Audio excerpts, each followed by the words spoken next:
Pasteurs, séminaristes et fidèles qui participent à la conférence en ligne de Nouveau Ciel, Nouvelle Terre, Shincheonji, témoignage sur la révélation de l'Ancien Testament et celle du Nouveau Testament par chapitre, bienvenue. Je suis Young-Jin Tan et je serai votre présentateur. Nouveau Ciel, Nouvelle Terre, Shincheonji, Église de Jésus, a organisé les conférences intitulées Témoignages sur la prophétie et l'accomplissement de l'Apocalypse, la nouvelle alliance de Dieu, depuis le 18 octobre de l'année dernière, suivies des conférences intitulées Témoignages sur les paraboles et la réalité des secrets du royaume des cieux. Après avoir vérifié la doctrine de Nouveau Ciel, Nouvelle Terre, Shincheonji, les médias du monde entier ont prêté attention aux témoignages bibliques et à la croissance de Nouveau Ciel, Nouvelle Terre, Shincheonji, et environ 1200 pasteurs de 57 pays ont signé un protocole d'entente avec Nouveau Ciel, Nouvelle Terre, Shincheonji pour échanger sur la parole de la Bible. Au cours de ces conférences, nous allons examiner de plus près le processus d'accomplissement des prophéties promises par Dieu en regardant le fil conducteur dans l'ensemble de la Bible, l'Ancien et le Nouveau Testament. J'espère que vous et moi serons en mesure de réaliser clairement la réalité de quand, où, par qui et comment les prophéties de Dieu se sont accomplies et de recevoir les bénédictions promises du royaume des cieux. J'espère que vous recevrez aujourd'hui aussi la grâce et serez touchés par la précieuse parole de Dieu. Et nous commencerons par prier tous ensemble. Dieu notre Père, Créateur du ciel et de la terre, nous vous rendons grâce et gloire de nous permettre aujourd'hui d'écouter la parole révélée chapitre par chapitre, afin que nous puissions comprendre l'Ancien et le Nouveau Testament de la Bible. À partir d'aujourd'hui, nous commencerons le niveau intermédiaire du centre de mission, le témoignage sur la révélation de l'Ancien Testament et celle du Nouveau Testament par chapitre. Nous croyons que Dieu et Jésus seront avec le président, le pasteur promis, qui prêchera la parole révélée en tant que porte-parole. Alors accordez-nous votre grande grâce, afin que chacun puisse réaliser la vraie vérité lorsqu'il témoignera de la parole révélée. Nous espérons sincèrement que le Saint-Esprit du ciel sera avec nous jusqu'à la fin et que vous accorderez les bénédictions du ciel et la vie éternelle à toutes les personnes du monde entier qui écoutent ces paroles. Nous prions toutes ces paroles au nom de Jésus, qui est la vie. Amen. Aujourd'hui, pour la première des conférences intitulées Témoignages sur la révélation de l'Ancien Testament et celle du Nouveau Testament par chapitre, nous accueillerons le président de Nouveau Ciel, Nouvelle Terre, Shincheonji, Église de Jésus, Manny Lee, et nous recevrons le témoignage de la parole concernant le Nouveau Ciel et la Nouvelle Terre et le temple du tabernacle du témoignage dans l'Apocalypse de Jean. J'espère que vous et moi entrerons tous au royaume des cieux en écoutant attentivement la parole du pasteur promis que Jésus a envoyé pour les églises, et en réalisant la précieuse volonté et les secrets de Dieu. Nous allons accueillir le pasteur promis, le président Manny Lee, avec un tonnerre d'applaudissements. Chefs religieux du monde entier, bonjour. Je suis Manny Lee, de Nouveau Ciel, Nouvelle Terre, Shincheonji, Église de Jésus. Aujourd'hui, je parlerai avec vous de tout ce qui concerne le Nouveau Ciel et la Nouvelle Terre et le temple du tabernacle du témoignage.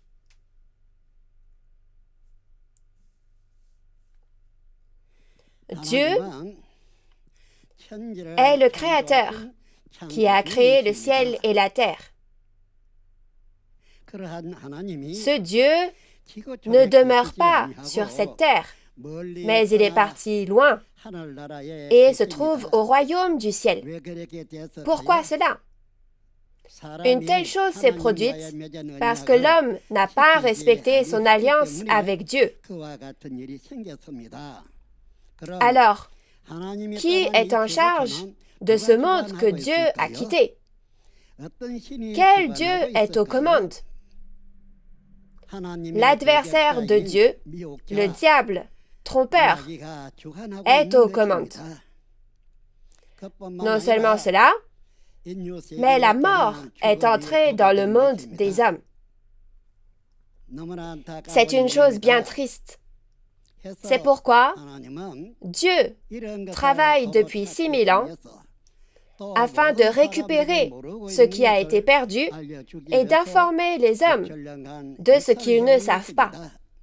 Regardons ce qui s'est passé au cours de cette histoire. Cela nous rappelle les jours de Moïse, dans les temps anciens. Il y avait les Juifs qui s'entêtaient à suivre la loi de Moïse. Et quand Jésus est venu, ils croyaient à la loi de Moïse et n'ont pas cru aux paroles de Jésus. Pourquoi? Bien sûr, si Jésus était juste apparu comme ça, ils n'auraient pas cru, bien sûr. Mais ce n'était pas le cas. Avant que Jésus ne vienne sur cette terre, Dieu avait déjà annoncé à travers plusieurs prophètes dans l'Ancien Testament qu'il l'enverrait. Jésus, le Fils de Dieu, naîtra d'une vierge, naîtra à Bethléem et entrera à Jérusalem monté sur un ânon. C'est ce que l'Ancien Testament promettait au sujet de Jésus, le Jésus qui serait envoyé. Jésus est apparu comme promis dans l'Ancien Testament. Mais même ainsi, ces gens n'ont pas cru en Jésus. Ils croyaient en la loi de Moïse, mais ils n'ont pas cru aux promesses de Jésus et de Dieu. Pourquoi? Ces gens ont vécu leur vie de foi et ont prié, tout ça avec zèle, bien sûr. Cependant, ils n'ont pas compris et n'ont pas cru ce que Dieu avait promis dans l'Ancien Testament. C'est pourquoi ils n'ont pas cru en Jésus qui est venu comme promis. Jésus est le Fils de Dieu, n'est-ce pas? Malgré cela, ils ont commencé à le persécuter en disant qu'il était une secte.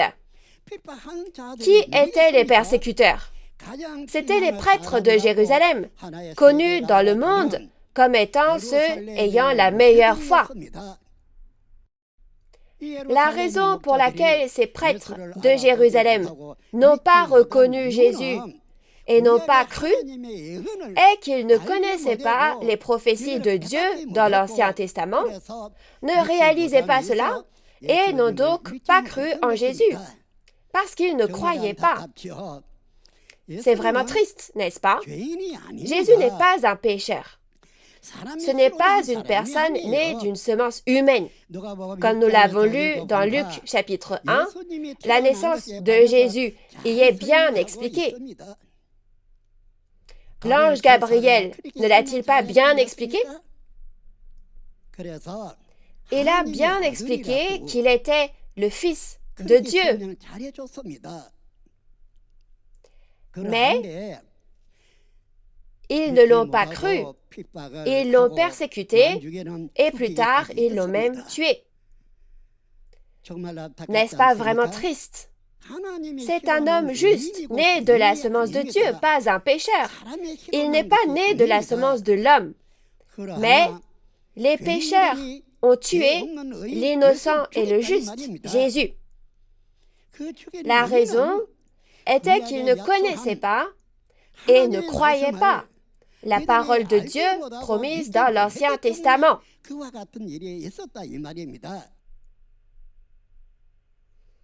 Alors Jésus a porté les péchés du monde et a quitté ce monde. Jésus n'a pas fait que venir au premier avènement, prendre les péchés du monde, porter la croix et quitter le monde. Dieu a même écrit ce qui se passerait lorsque Jésus serait envoyé sur cette terre. Même ainsi, les hommes n'ont pas su ces choses. Même s'il était écrit que Jésus serait cloué sur la croix et que ses vêtements seraient déchirés et partagés, ils n'y ont pas pensé. Et même si c'était écrit à l'avance qu'il boirait du vin aigre sur la croix, ils ne l'ont pas su. On peut donc imaginer le genre de vie de foi qu'il menait, n'est-ce pas? N'est-ce pas, chers auditeurs? Y avez-vous déjà pensé? En un mot, la raison pour laquelle ils ont tué Jésus, le Fils de Dieu, c'est parce qu'ils étaient ignorants. Ils étaient très ignorants de la Bible. Je crois bien. Même s'ils disaient des choses comme ça, ils ne croyaient pas aux promesses de Dieu, et c'est pourquoi il y a eu un tel résultat. Alors Jésus accomplit l'Ancien Testament, et quand on parle d'accomplir dans l'Ancien Testament, n'y a-t-il pas quelque chose que nous connaissons bien? Pour que Dieu crée une nouvelle chose nouvelle, l'ensemencement de 2 types de semences pour la création d'une chose nouvelle et la conclusion d'une nouvelle alliance.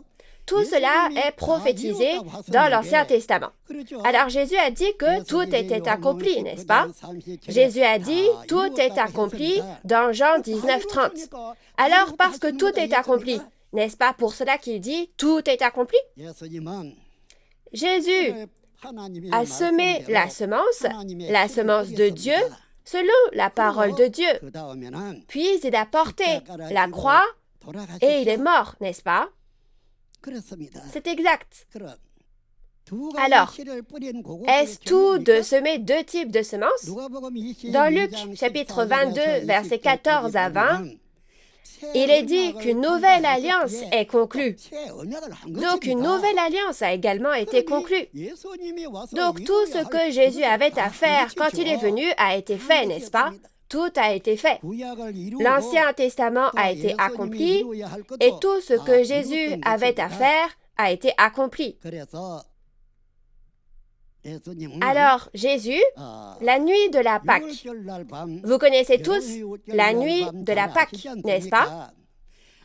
Cette nuit-là, avec Moïse, ils ont été sauvés en mangeant l'agneau en Égypte. Pour commémorer cette nuit, Jésus a rassemblé ses disciples et leur a dit ce qu'il y aura en ce jour-là et dans le futur.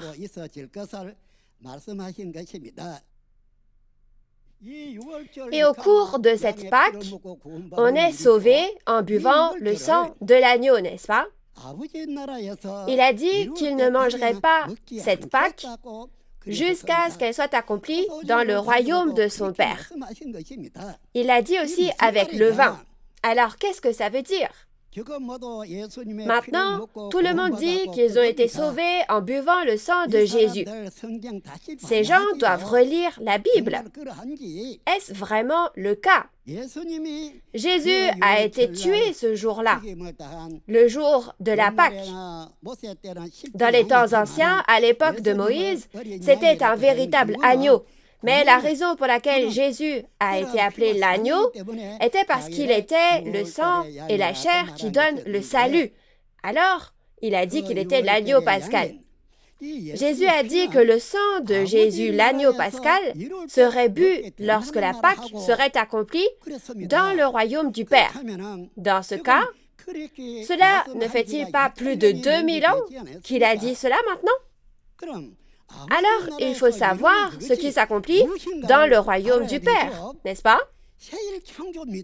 C'est la création d'une chose nouvelle. La création d'une chose nouvelle.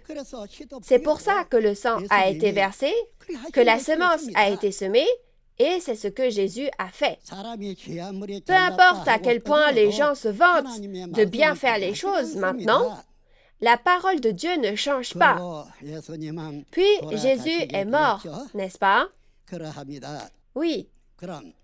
Alors, j'ai dit que le thème d'aujourd'hui était le nouveau ciel et la nouvelle terre et le temple du tabernacle du témoignage. N'avons-nous pas besoin de savoir ce qu'est le temple du tabernacle du témoignage, ce que sont le nouveau ciel et la nouvelle terre, et le premier ciel et la première terre? Dieu a dit qu'il veut qu'on le connaisse plutôt qu'on lui rende un culte. Dieu a dit qu'il était la parole, n'est-ce pas? Dieu veut que nous connaissions cette parole de Dieu. C'est ce qui est dit. Il a dit qu'il voulait cela plus que les sacrifices. Ainsi, ces paroles que Dieu a dites et les paroles que Jésus a dites sont les paroles de Dieu. Vous devriez connaître le sens de ces paroles, n'est-ce pas? Mais c'était très difficile de les connaître. Pourquoi? Parce que c'était écrit en parabole. Du point de vue de Dieu, il ne pouvait que parler en parabole. C'est parce qu'il y a l'ennemi. Si l'ennemi s'en rend compte, n'interférera-t-il pas? C'est pourquoi il a parlé des secrets du royaume des cieux seulement en parabole. Alors, dans le monde de la foi d'aujourd'hui, nous disons que nous avons la foi, nous prions beaucoup, nous allons assidûment à l'église pour prier et nous faisons du bénévolat. Mais la chose la plus importante et ce qui doit être tenu, c'est la promesse de Dieu, la parole de la promesse. Oui, qu'est-ce que Dieu nous a promis? La nouvelle alliance que nous devons respecter, quelle est cette nouvelle alliance? C'est ça. Ainsi, le monde d'Adam n'a pas pu respecter l'alliance. Et l'Israël physique non plus n'a pas pu respecter l'alliance. Et ça, c'était ne pas faire selon la volonté de Dieu. Et c'est parce qu'ils n'ont pas respecté l'alliance qu'ils n'ont pas pu atteindre la vie éternelle. Par conséquent, la souffrance s'est toujours abattue sur les hommes.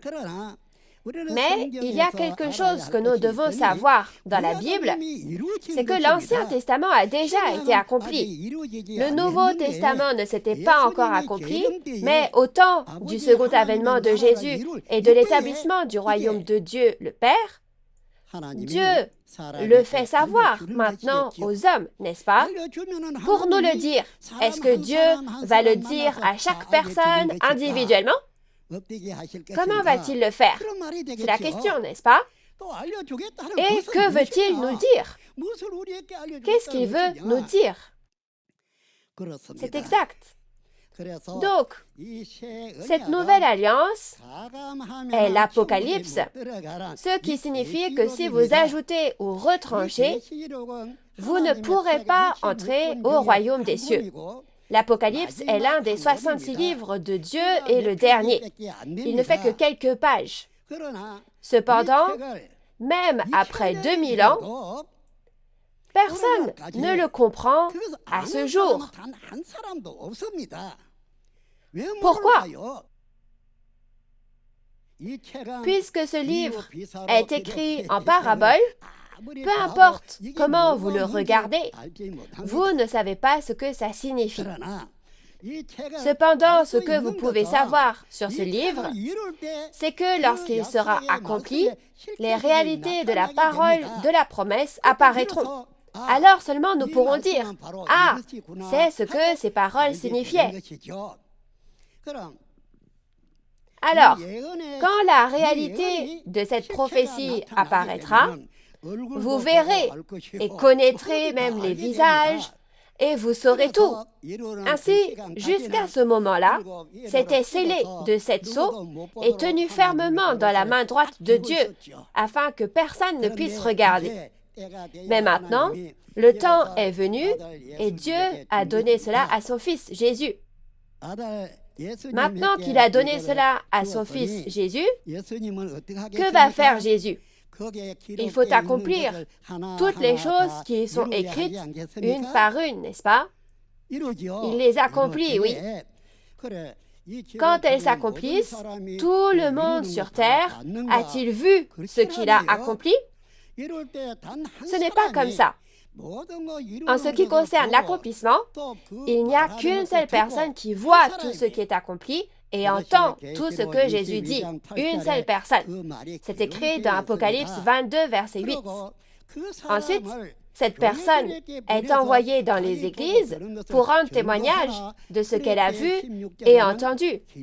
C'est écrit ainsi au verset 16.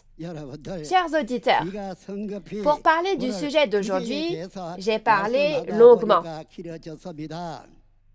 Mais maintenant, j'ai encore une chose à vous dire.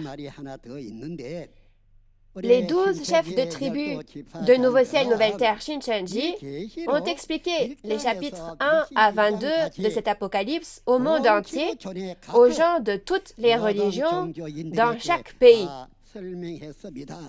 Chers auditeurs, n'avez-vous pas tous écouté? C'est exactement selon ce que vous avez entendu. Alors, et maintenant, ce niveau introduction. Si nous apprenons dans le monde, il y a des élèves d'école maternelle, les jeunes enfants. Ils vont à l'école et apprennent à étudier, puis ils passent à l'école primaire, ils passent comme ça par différentes étapes et jusqu'à l'université, ils étudient, n'est-ce pas? Il en va de même pour la connaissance de Dieu. Ainsi, ce niveau introduction a été diffusé dans le monde entier. Nous avons parlé de tous les chapitres de l'Apocalypse et nous avons diffusé les 24 leçons du niveau introduction et il vient donc de se terminer. Et maintenant, c'est le niveau intermédiaire. Et au niveau intermédiaire, on regarde chaque chapitre. Alors cela ne signifie pas que tous les chapitres de la Bible sont expliqués. Certains sont sélectionnés. On en prend 24 et c'est ce dont nous allons vous parler. Si vous écoutez ce que vont dire ces 24 personnes et que vous comparez avec ce que vous avez su jusqu'à présent, vous saurez en quoi est-ce pareil et en quoi est-ce différent. Et j'aimerais que vous écoutiez et que vous vous rappeliez de ce qui est certain. Bien sûr, vous enregistrerez également et vous pourrez réécouter aussi. Vous pourrez comparer ce que vous avez entendu avec la Bible. Donc, quand on a fini le niveau introduction, il y a le niveau intermédiaire. Donc, si cette parole est du pain, qu'est-ce que Jésus a dit qu'il était dans Jean chapitre 6? N'a-t-il pas dit qu'il était le pain vivant qui est descendu du ciel? Le pain vivant, cela signifie-t-il qu'ils ont pris un bout de Jésus pour le manger? Jésus a comparé ces paroles à un morceau de pain, bien sûr. Pourquoi le pain? Ce n'est pas quelque chose que vous mangez avec votre bouche. C'est le pain que vous mangez avec les oreilles.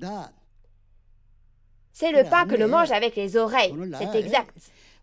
Cependant, pour nous, aujourd'hui, cet apocalypse, nous l'avons regardé pendant 2000 ans, et peu importe combien nous avons essayé de la comprendre, nous ne pouvions pas. Cependant, le moment est venu, et on l'a fait connaître aujourd'hui, on sonne de la trompette dans le monde entier, afin de partager ce pain et de le manger avec tout le monde. Et si je mange seul et que je fais une indigestion tout seul et que je tombe, comment on va faire? Il faut prendre par petits bouts. C'est donc le pain de Jésus. Nous avons fait ainsi, n'est-ce pas? Donc ce pain saint, c'est le pain qui donne la vie éternelle si on en mange. Donc, avant la conférence du niveau intermédiaire d'aujourd'hui, cette personne est venue dire quelques mots. En fait, j'ai parlé du titre parce que j'aimerais parler du nouveau ciel et de la nouvelle terre, puis du temple, du tabernacle, du témoignage. Alors, avant que je vous parle de cela, Jésus est venu avant l'accomplissement de l'Ancien Testament, à une époque où seules les prophéties existaient, et a expliqué l'accomplissement de l'Ancien Testament. Il a expliqué l'accomplissement de l'Ancien Testament et a prophétisé l'avenir et est parti. Alors ce Jésus n'était plus la personne qu'il était. Il fallait absolument que ce soit lui qui vienne, déjà pour témoigner des prophéties telles quelles, et prophétiser tout le Nouveau Testament, et pour accomplir l'Ancien Testament. Ainsi, comme nous le voyons aujourd'hui, ce Nouveau Testament a été prophétisé par Jésus. Jésus l'a prophétisé. Alors, parce que Jésus l'a prophétisé, il est le seul à bien connaître toutes ces choses, n'est-ce pas? Personne d'autre ne sait. Les connaissez-vous, chers pasteurs, ces choses? Saviez-vous cela? Vous ne le saviez pas, n'est-ce pas? Aujourd'hui, Jésus est venu dans la chair lors du premier avènement. Il est venu dans la chair et Dieu est venu en esprit. Cependant, lors de ce second avènement, Jésus est venu en esprit, comme nous l'avons vu dans Apocalypse 1, n'est-ce pas? En esprit. Il est venu en esprit et a choisi un homme pour être son porte-parole, l'a établi et lui a fait tout entendre et voir afin qu'il puisse être son porte-parole. Par exemple, dans Apocalypse 2 et 3, un homme nommé Nouveau Jean a écrit des lettres aux 7 messagers, n'est-ce pas? Jésus lui-même qui envoie ces lettres. Alors, comme Jésus a dit d'écrire et d'envoyer ces lettres, alors il a écrit ces lettres et les a envoyées, n'est-ce pas? Il est donc devenu le messager porte-parole. Autrefois, Jésus était le messager porte-parole, le consolateur, n'est-ce pas? C'était le messager porte-parole qui annonçait la parole de Dieu. Mais aujourd'hui, il avait besoin d'un messager porte-parole pour annoncer ses propres paroles. Mais ce messager ne fait pas ce que Jésus ne lui a pas dit. Il doit faire tel qu'on lui a dit, n'est-ce pas? C'était comme ça. Alors, les 12 chefs de tribu ont sonné la trompette de cet apocalypse dans le monde entier. Personne ne connaissait l'Apocalypse et elle ne s'était jamais accomplie. Cependant, cela s'est accompli lors du second avènement de Jésus, et après avoir vu ce qui a été accompli lors du second avènement, ce que nous avons maintenant prêché est le témoignage des 12 chefs de tribu dans le monde entier. Comme vous avez entendu ces choses, je pense que vous le savez bien. Aujourd'hui, à la différence, la prochaine fois, nous regarderons les chapitres de l'Ancien et du Nouveau Testament pour les expliquer. Donc, ce dont cette personne veut aussi vous parler en utilisant un verset, c'est le nouveau ciel et la nouvelle terre, le temple du tabernacle du témoignage.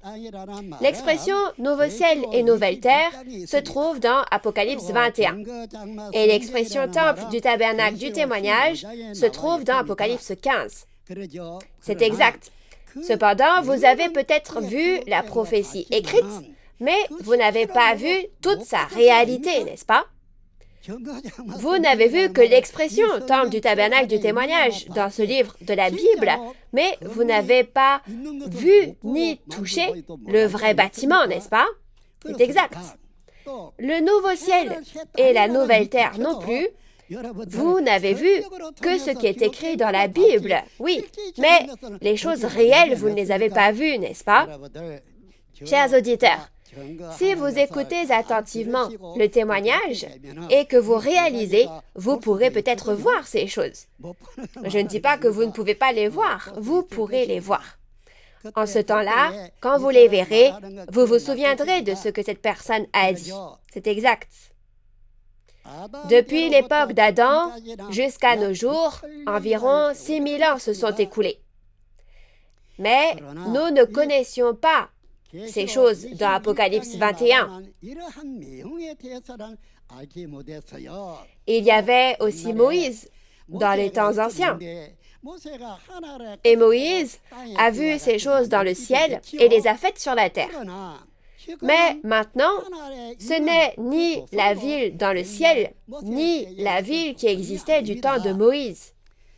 Une nouvelle chose, avec l'adjectif « nouvelle » est apparue, la Nouvelle Jérusalem. Elle s'appelle la Nouvelle Jérusalem parce qu'elle n'est pas celle du temps de Moïse. Elle est donc différente de l'ancienne. Mais au fait, nouveau ciel et nouvelle terre, qu'est-ce que ça veut dire? Le premier ciel, la première terre disparaîtront et le nouveau ciel et la nouvelle terre apparaîtront. Alors, d'où à où peut-on dire que c'est le premier ciel et la première terre? Cela signifie que le ciel et la terre qui ont existé pendant 6000 ans, depuis l'époque d'Adam jusqu'à nos jours, disparaîtront. Comment?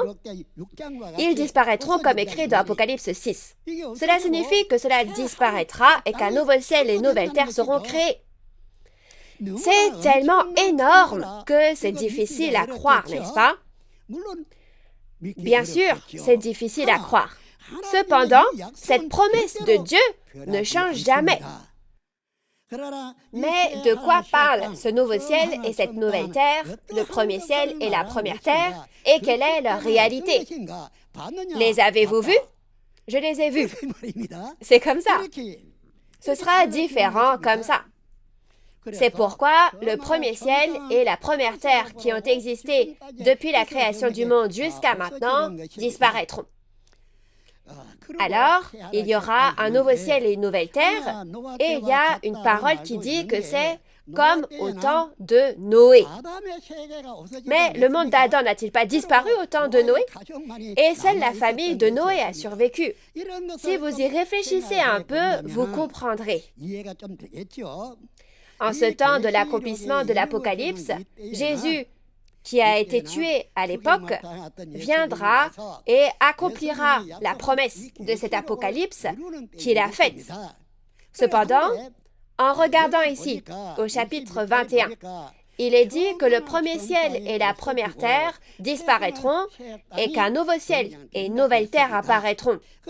Alors, juste parce que quelqu'un vient et dit que c'est un nouveau ciel et une nouvelle terre, cette personne n'est ni une secte, ni une hérésie. Il parle de ce qui est dit dans la Bible. Donc ce n'est pas une secte ou une hérésie. Et puisque cette terre est l'ère du nouveau ciel et de la nouvelle terre, cet homme parle d'un nouveau ciel et d'une nouvelle terre, n'est-ce pas? Il ne parle pas de quelque chose qui n'est pas dans la Bible, n'est-ce pas? C'est exact.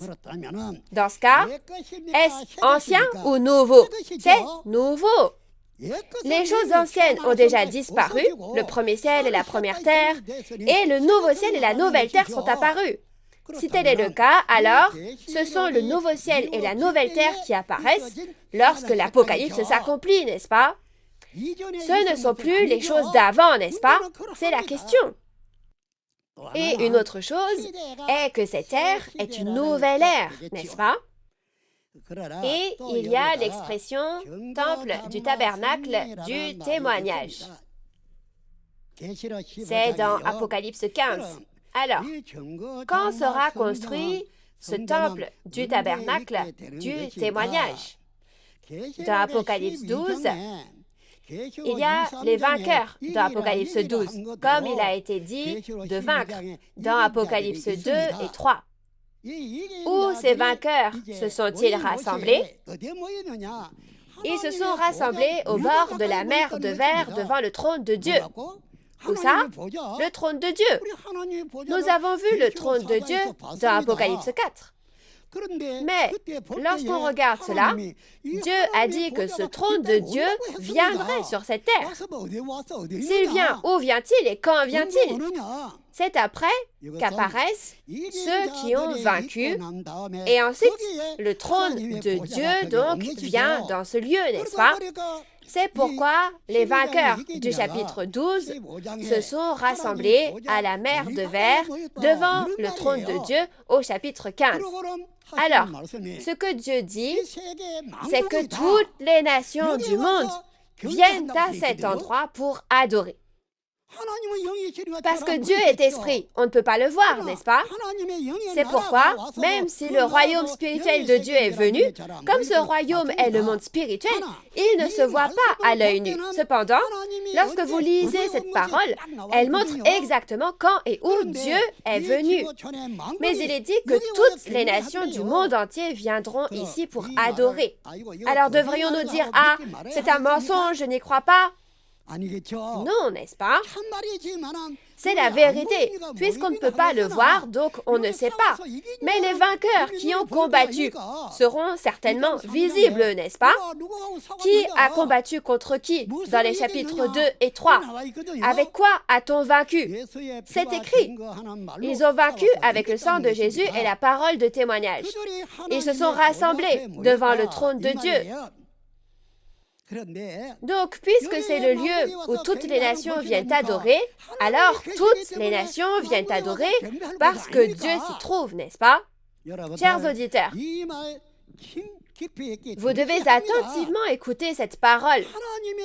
Dieu alors est avec ses vainqueurs, n'est-ce pas? Oui, Dieu. Alors, ces vainqueurs, avec qui est Dieu? Cela va-t-il bien se passer pour eux ou non?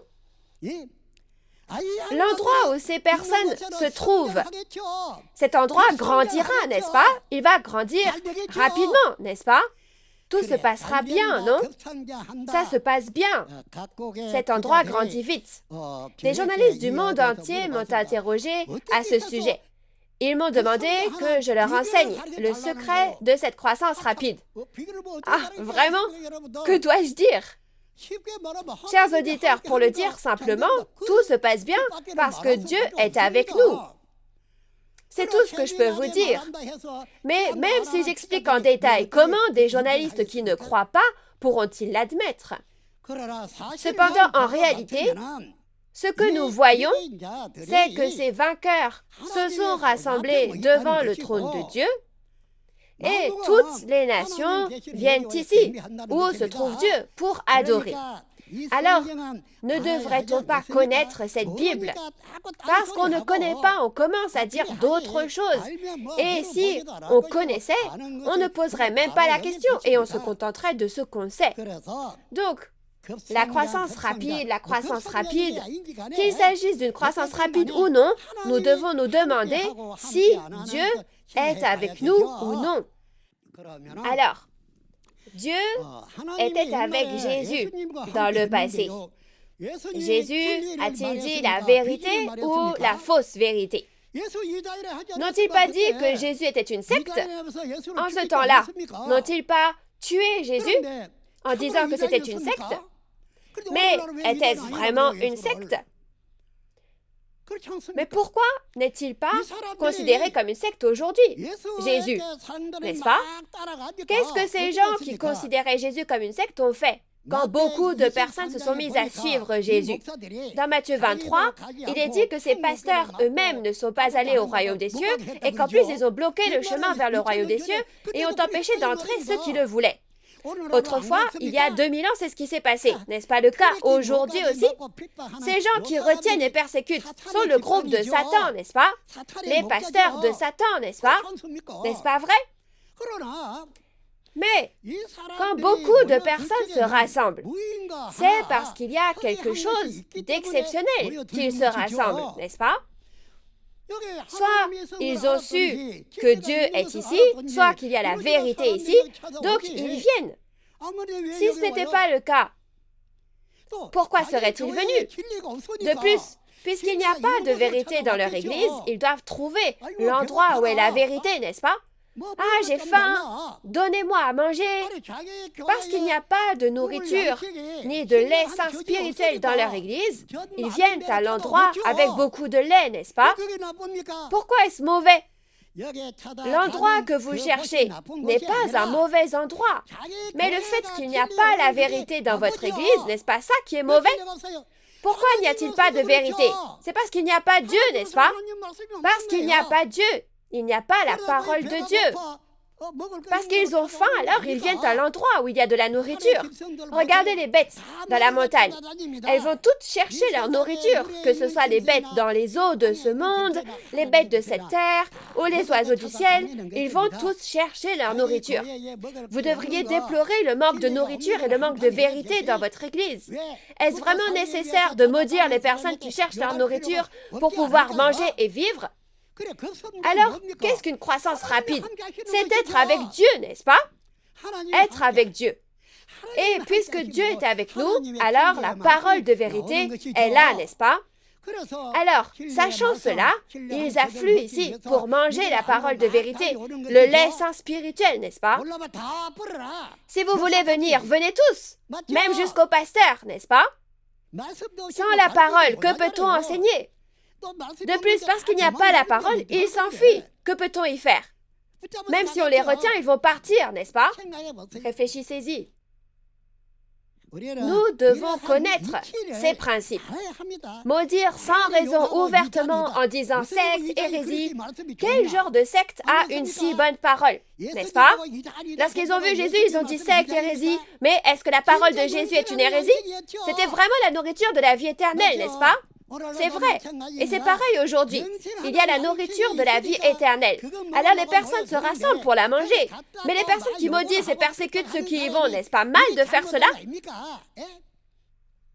Ils maudissent jour et nuit, comme si le diable les avait possédés et laissés tomber. Cela ne change rien de faire ainsi. Nous devons réfléchir à ces choses. N'est-ce pas? Cependant, permettez-moi de poser une question aux dirigeants religieux.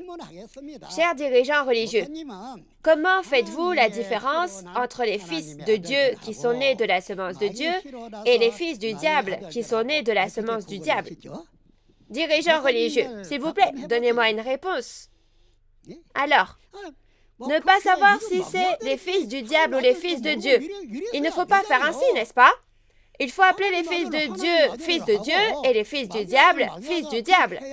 Vous allez appeler n'importe qui diable? Cela se reproduira-t-il comme lorsque Jésus a été traité de diable? Dirigeants religieux, s'il vous plaît, répondez-moi. S'il vous plaît, dites-moi qui sont les fils du diable et qui sont les fils de Dieu. Vous ne pouvez pas? Si vous ne pouvez pas, alors vous ne devriez pas vous permettre de dire qu'un tel est une hérésie et que c'est le diable, ni l'injurier. Oui, vous dites un tel est le diable, et ci et ça, c'est une hérésie, sans même connaître. Qu'est-ce que l'hérésie? Les personnes stupides et bêtes sont l'hérésie. Ceux qui témoignent d'autre chose que la parole de Dieu sont une hérésie. Il faut prêcher la Bible après avoir vu et entendu. Je dois parler de ce que j'ai vu et entendu. Malgré cela, des gens qui n'ont ni vu ni entendu disent des bêtises à propos de ceci et de cela. Ils ne lisent que les commentaires écrits par les hommes et jettent la Bible dans un coin. Ils enseignent avec des livres de mensonges fabriqués par les hommes, des commentaires, des choses de la sorte. Est-ce bien de faire ainsi? Dirigeants religieux, dites-moi un peu. Je ne sais pas. Pourquoi faites-vous cela? Pourquoi? Comment distinguez-vous les fils de Dieu des fils du diable? Répondez. Alors, toi, le sais-tu? C'est ainsi qu'il faut dire, n'est-ce pas? Oui, je sais. Je sais. Comment est-ce que je le sais? Dans Matthieu 13, verset 24, Jésus a semé la bonne semence dans son champ. Mais pendant que les gens dormaient, le diable est venu et a semé la semence du diable par-dessus. Les deux ont poussé ensemble. Jusqu'à quand? Jusqu'au temps de la moisson. Le temps de la moisson, c'est le temps du second avènement de Jésus. Elles ont poussé ensemble. Mais au temps de la moisson, Jésus est venu, et en venant avec les anges, ils ont pris ceux qui étaient nés de la semence de Dieu, mais n'ont pas pris ceux qui sont nés de la semence du diable. Et ils les ont juste laissés dans le champ, dans l'église. Alors, comme lu dans les versets 37 à 39, les personnes qui ont été prises, n'est-il pas dit qu'elles sont la bonne semence, les fils de Dieu, et que l'ivraie, ce sont les fils du diable? Alors, dans ce cas, l'ivraie qui est né de la semence du diable, c'est ceux qui restent dans le champ. Et ceux qui ont été moissonnés ici, ne sont-ils pas les fils de Dieu? Vous pouvez le savoir en regardant ceci. Donc, dire que vous ne savez pas, cela n'a pas de sens. Ceci et cela aussi, ce sont les paroles de Jésus, donc faut-il dire que c'est un mensonge, la fausse vérité, une hérésie? Alors pourquoi avez-vous la Bible avec vous? Jetez-la alors. Distinguons clairement. Faisons une distinction claire entre les enfants de Dieu et les enfants du diable. Il est écrit que l'Écriture ne peut être anéantie. C'est écrit dans Jean chapitre 10, verset 35. Faut-il même jeter la Bible? Faisons les choses clairement.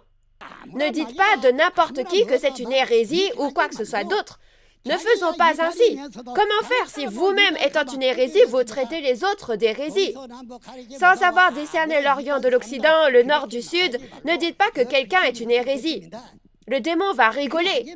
Ne faisons pas ainsi. Ainsi, ceux qui sont moissonnés et ceux qui ne sont pas moissonnés, ceux qui sont nés de la semence de Dieu et ceux qui sont nés de la semence du diable sont distingués, n'est-ce pas? Vous ne pouvez pas le croire non plus? Direz-vous non à cela aussi? Réfléchissez-y un peu. C'est maintenant le temps du second avènement de Jésus et le temps de la moisson. On peut facilement savoir cela, n'est-ce pas? Tout à l'heure, nous avons parlé du nouveau ciel et de la nouvelle terre. Mais nous n'avons pas parlé du temple, du tabernacle du témoignage. Le fait que ce temple du tabernacle du témoignage se nomme ainsi, c'est qu'il est le tabernacle qui témoigne, comme son nom l'indique. Qu'entend-on par témoigner? Puisqu'il s'appelle le temple du tabernacle du témoignage, n'est-ce pas le temple avec qui Dieu est? Mais puisqu'on l'appelle le tabernacle du témoignage, de quoi y témoigne-t-on? Alors, il est dit que c'est le lieu où se sont rassemblés les vainqueurs d'Apocalypse 12. Dans Apocalypse 13 et Apocalypse 12, ce sont eux qui ont combattu et vaincu les 7 têtes et les 10 cornes du groupe du dragon. La raison pour laquelle cet endroit est appelé le temple du tabernacle du témoignage est que ces personnes y ont combattu la bête. Ils ont combattu contre les 7 têtes et les 10 cornes du groupe du dragon et les ont vaincus. Et donc ils ont vu toutes ces choses. Ils sauront qui est le diable, n'est-ce pas? Ils sauront qui est Satan, le dragon, la bête, n'est-ce pas? C'est parce qu'ils ont combattu contre eux et les ont vaincus. Ceux qui ont vaincu le nombre de son nom dans Apocalypse 13, les idoles, la bête et le nombre de son nom, et ceux qui se sont échappés sont rassemblés ici, au chapitre 15. Ce lieu de rassemblement est appelé le temple du tabernacle du témoignage, parce qu'ils ont vu tous les événements de l'Apocalypse. Ils ont vu toutes les réalités de l'Apocalypse qui sont apparues. Cela s'appelle donc le tabernacle du témoignage, où l'on témoigne de ces réalités. Si c'est ainsi, depuis quand ce tabernacle du témoignage est-il apparu? Il n'y en avait pas avant l'apparition des vainqueurs dans Apocalypse 12. À ce moment-là, ceux qui ont combattu et vaincu le groupe du dragon sont devenus le temple du tabernacle du témoignage. Puisqu'ils ont vu les événements de l'Apocalypse et qu'ils ont combattu et se sont échappés, ils savent bien, n'est-ce pas? Alors c'est le tabernacle qui en témoigne. C'est ce que ça veut dire. Donc, ce nom n'est pas inventé comme lorsqu'on cherche un prénom pour un enfant. Cela a une signification tellement extraordinaire. C'est le temple du tabernacle du témoignage. Alors, le temple du tabernacle du témoignage. Les événements de tous les chapitres de l'Apocalypse apparaissent, on les voit, puis on combat et on vainc, et ce n'est qu'alors que le temple du tabernacle du témoignage apparaît. Cela signifie que ce n'est pas l'Église traditionnelle qui existait avant l'accomplissement de l'Apocalypse. Concernant l'Église traditionnelle, qu'arrivera-t-il à l'Église traditionnelle au temps de l'Apocalypse? N'est-il pas écrit dans Matthieu 8, versets 11 à 12, que l'Église traditionnelle, les fils du royaume, sont chassés et pleurent et grincent des dents, et que ceux qui ont été moissonnés de l'Orient et de l'Occident s'assiéront au royaume des cieux? Chers auditeurs, c'est ainsi. Ainsi, ce temple du tabernacle du témoignage a été créé après que les vainqueurs apparaissent, car c'est le tabernacle qui témoigne de ces événements. Ensuite, alors le nouveau ciel et la nouvelle terre n'existaient pas avant les événements de l'Apocalypse, mais après les événements qui ont eu lieu, le nouveau ciel et la nouvelle terre de l'Apocalypse sont apparus, et ce tabernacle du témoignage aussi apparaît après que l'on a combattu et vaincu cette bête.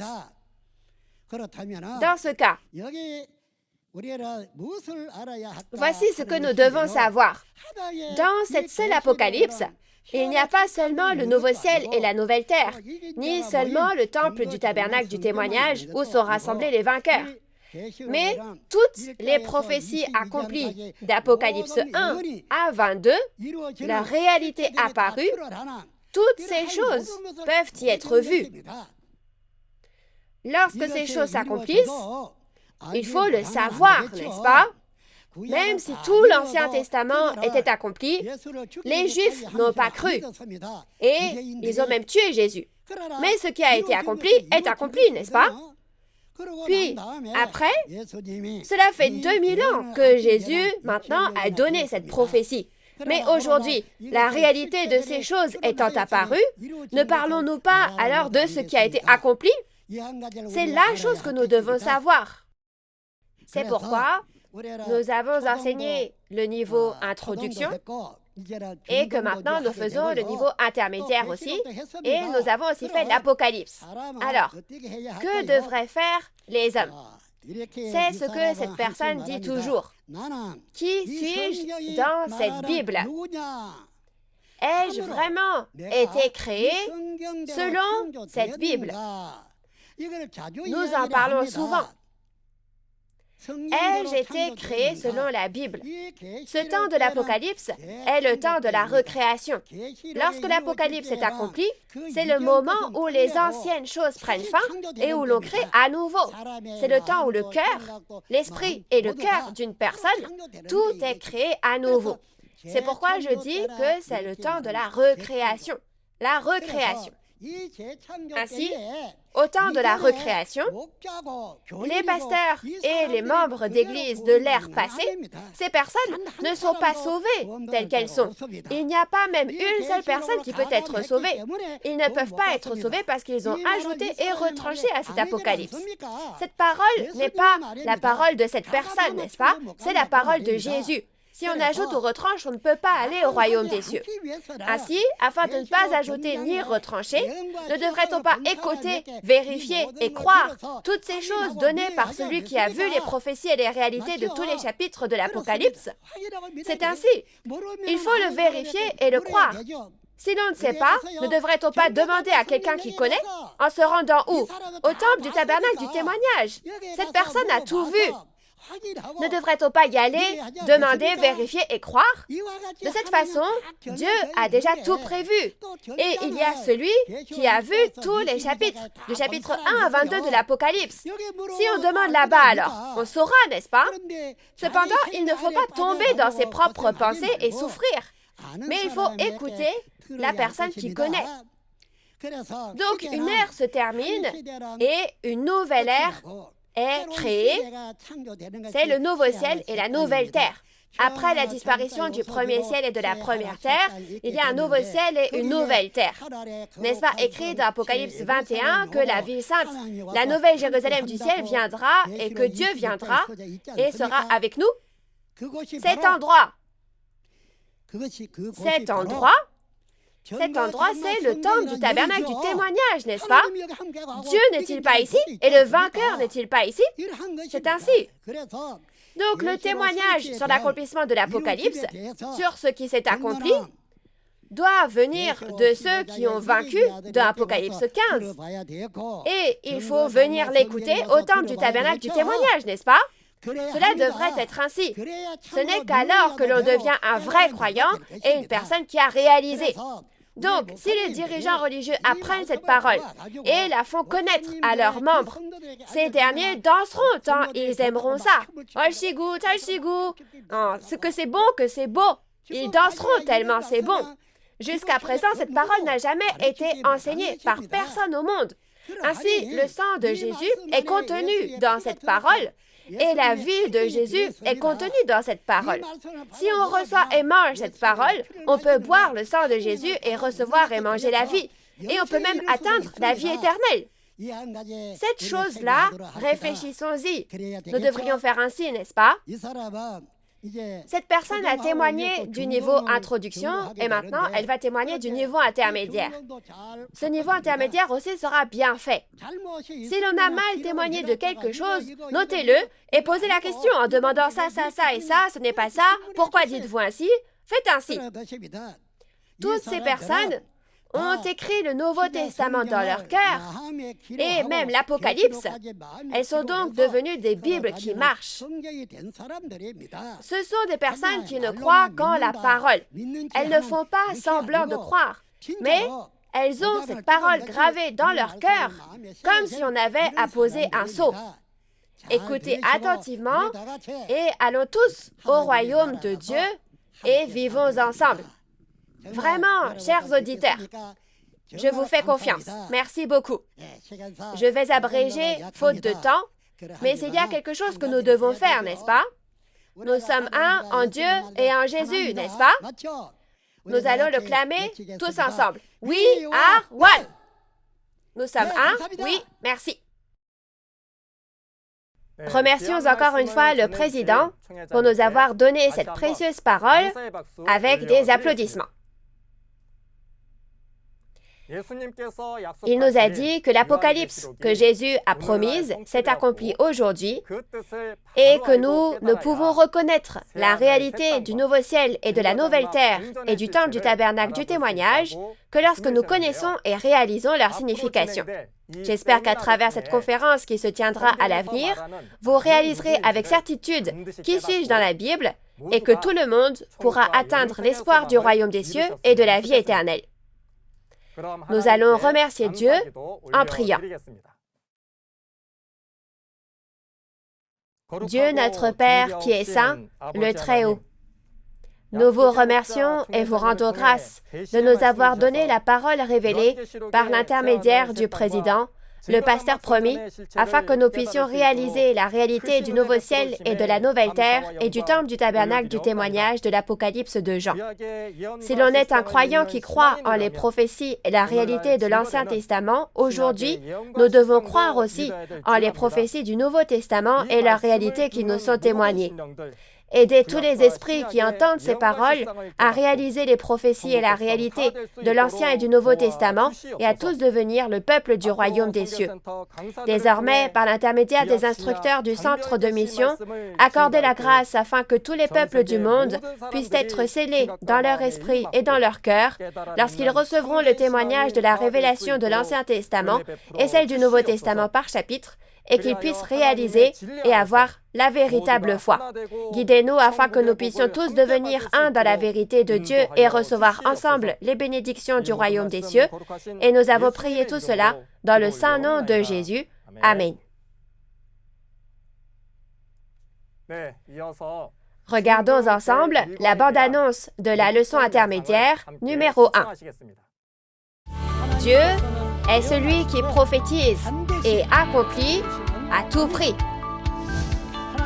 Dieu a travaillé dur pendant 6000 ans pour créer les 12 tribus et accomplir l'Apocalypse.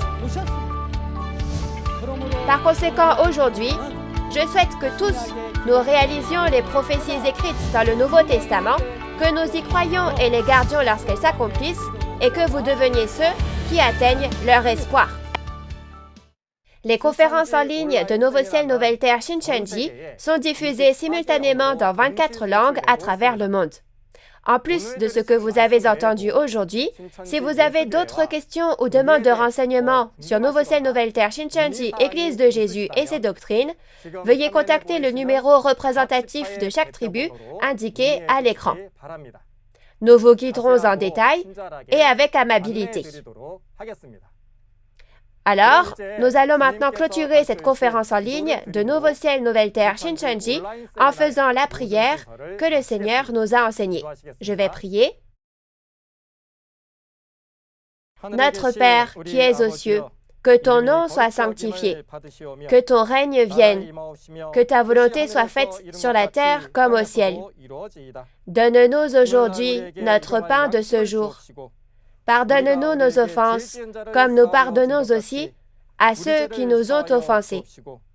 Et ne nous laisse pas entrer en tentation, mais délivre-nous du mal.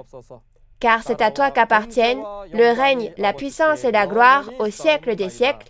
Amen. Merci d'avoir été avec nous jusqu'à maintenant.